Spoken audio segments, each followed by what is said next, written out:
Salut les Globetrotters! Alors aujourd'hui on va parler un petit peu de matériel de randonnée, notamment de bivouac, en parlant des sacs de couchage.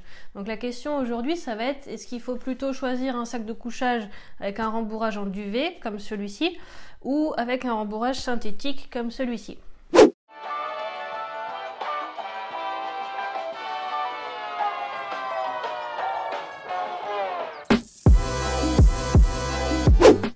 Donc dans un premier temps, il faut savoir que pour une température donnée, si on part sur un sac de couchage, admettons 5 degrés, il n'y en aura pas un qui sera plus chaud ou moins chaud que l'autre. La plus grosse différence en revanche, c'est que si on garde cette température donc de 5 degrés, si on part sur un sac de couchage en duvet, il faut savoir qu'il sera beaucoup plus léger déjà.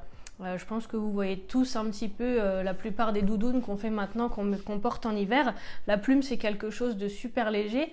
Et deuxième atout, c'est surtout quelque chose qui se comprime vraiment beaucoup. Donc un sac de couchage en duvet va avoir tendance à être beaucoup moins volumineux qu'un sac de couchage synthétique. En général, il y a ce qu'on appelle des sangles de compression.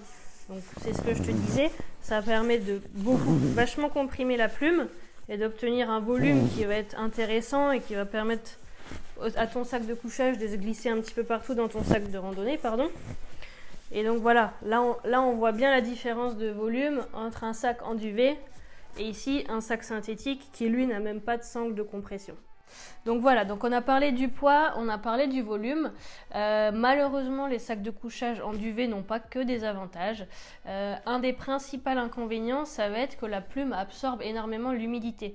Donc si tu décides de dormir à la belle étoile, admettons, même si c'est une nuit d'été, avec la rosée du matin, la plume risque de s'imprégner toute l'humidité environnante et tu vas avoir du mal à le faire sécher. Contrairement au sac avec un rembourrage synthétique qui lui a tendance à sécher plus facilement. Et enfin, on va aborder un dernier point qui est assez important tout de même, ça va être le budget. Si tu pars sur un 5 degrés en duvet, il va être plus léger, plus compact qu'un sac synthétique, mais il va aussi être beaucoup plus cher.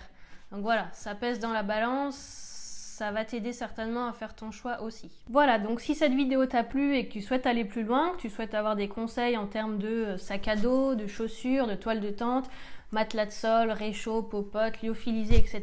Si tu veux vraiment aller plus loin et tout savoir sur un trek en autonomie, je t'invite à cliquer sur le lien dans la description. J'ai écrit un petit guide ultra complet justement sur tout ce que tu dois savoir avant de partir randonner pour plusieurs jours. Si cette vidéo t'a plu, n'hésite pas à cliquer sur le petit pouce en dessous, celui qui est dans le sens là, ça me fera toujours plaisir. N'hésite pas aussi à t'abonner à ma chaîne et à activer la petite cloche en dessous pour recevoir tous mes bons plans, mes conseils, que ce soit en rando, en bivouac, en voyage, en photo ou en vidéo aussi. Je te souhaite une bonne journée, à plus, ciao!